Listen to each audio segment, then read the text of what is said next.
And that's the thing. Like that's how we do this. With the caveat though, is if the person is worth supporting. So if someone wins a primary and it's a Roy Moore of the Democrats, I give you full license to walk away from it. But I mean, if it's somebody who you were just in a primary battle against and you just feel resentment because you lost, like we have to be bigger than that. We're better than that. Democrats always talk about, going high when they go low. Like the best thing you can do if you lose your primary is reach out to the other side that day and say, how can I help? And get to know them, find out what their issues are, work together, whatever it is, but this is how we take this back. And not just in your congressional races and your Senate races, but all the way down to your mayor race, your city council. Like I want everybody to be paying attention to everything that's going on because, throughout the year, you have several different elections. But I fear that everybody's looking towards November right now and they're looking towards their primary. And that's it. But between now and then, you're going to have municipal elections, you're going to have county elections, you're going to have state elections, and there's all kinds of stuff going on constantly. So I want everybody to pay attention to all of it and get involved, because that's how the Republicans did it. They've been planning this for 40 years. That's how they took back everything. Is they activated on every level. That's how your city council got taken over by the Republicans. That's how the county magistrates and the judges and everything. Like we forgot that we have to fight for not just the big seats, but the small seats too, that no one pays attention to. And that's also investing in our bench. All right. So last question for you. If we have any listeners who have never been on Twitter or maybe just have stuck their foot in, don't really know anything about Twitter, where do people even start on Twitter? Well, first thing is you'll be an egg or a circle or whatever it is now. So you want to get rid of that profile picture because no one takes you seriously if you don't have a profile picture. And and the first place to start is honestly finding like-minded people who share the same views as you and start having conversations. A lot of my really good friends that I never had met before, I met through Twitter. You had Peter Morley on your show. He was somebody who I was running for Congress, and, I saw him making, he was doing his advocating stuff, and I wanted to help him. Him and I became really, really good friends because of that. Like, Twitter's a really good sense of community. So find people who share the same views as you and start working together. Start creating rooms and start advocating together and helping with, whatever is important to you. Is it gun rights? Is it healthcare, national security, whatever it may be? Find people who are like you and get together, create rooms and be a voice for each other and be backup for each other. It's really important stuff. I do want to go off topic a little bit though, before we go off. Sure. So I've been thinking about this a lot lately, and I really haven't said it publicly too much, but what we're facing right now in terms of like the job losses and like the Republicans, talk about like the minorities and stuff taking your jobs and healthcare, you're just lazy. Why should I have to pay for your healthcare? But like we're looking in the next 15, 20 years at 40% of our jobs being taken over by automation. So within the next generation, we're going to lose 40% of the jobs in this country. Already pizza delivery cars are being automated or starting to be. Doctors, surgeons, all of this is going to be going more and more into automated. We're going to be looking at a great financial struggle. Other countries are preparing for this, but America isn't.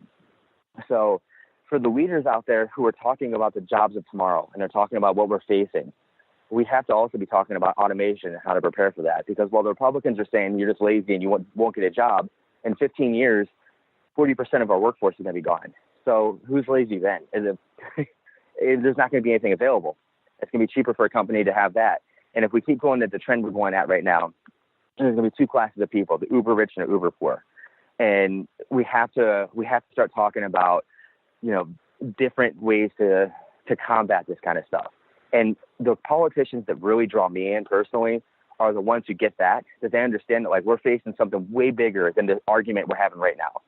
Like all these things that we're arguing with the Republicans on right this second, like it doesn't matter in the grand scheme of what's coming after this.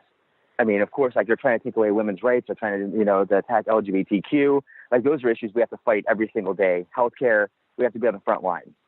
But beyond that, like they lose that argument because 15 years from now, 20 years from now, like none of these jobs are going to be here. Everybody is going to have some kind of universal health care. We're going to have a universal income. There are things that are coming that we're not preparing for at all, and the world is. Europe's preparing for it. Asia's preparing for it. The United States, we're arguing about whether or not we should get rid of bump stocks or not, which we should, but like we have a bigger argument coming. Like we're going to lose 40% of our workforce. And on top of that, the NRA is killing a bunch of kids.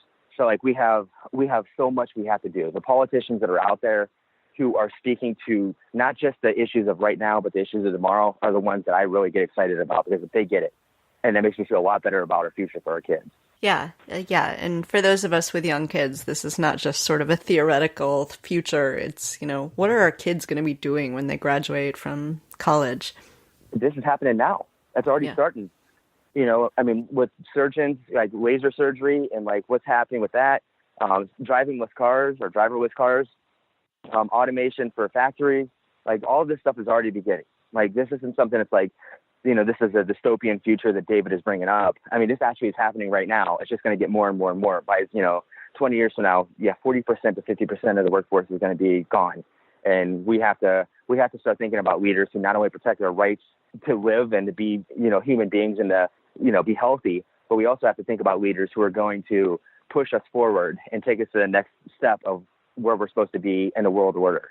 And right now, it's looking like the United States is going to fall behind in every single measurable category. All right. Well, on that cheery note.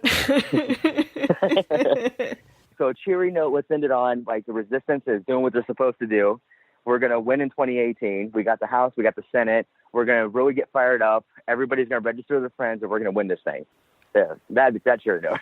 Awesome. Well, that is cheery. And I do really believe that can happen. So, all right. Well, thank you, David, so much for coming on. This has been a really good conversation, and I would love to have you back again sometime as we get closer to the general elections in November. Oh, anytime. I really enjoy your show. I've been watching it here for a couple months. Thank you so much for having me, and to the people out there listening, hope I didn't sound too dumb for you. Nope, it was great, and you're probably going to get some new Twitter followers now. Thank you to everybody, and get out there, register your friends. Let's win this thing. Thanks for listening to Two Broads Talking Politics. Our theme song is called Are You Listening? Off the album Elephant Shaped Trees by the band Imunari, and we're using it with express permission of the band. Our logo and all original artwork is by Matthew Weflin and is done expressly for Two Broads Talking Politics. We can be found on our website at twobroadstalkingpolitics.com. You can reach us by email at twobroadstalkingpolitics@gmail.com, on Twitter at twobroadstalk, on Facebook and Instagram, and you can support us on patreon.com. You can find our podcast on Apple Podcast, Stitcher, Google Play, Spotify, iHeartRadio, TuneIn, and anywhere podcasts are found. If you are interested in advertising on Two Broads Talking Politics, please email us at twobroadstalkingpolitics@gmail.com. Are you listening?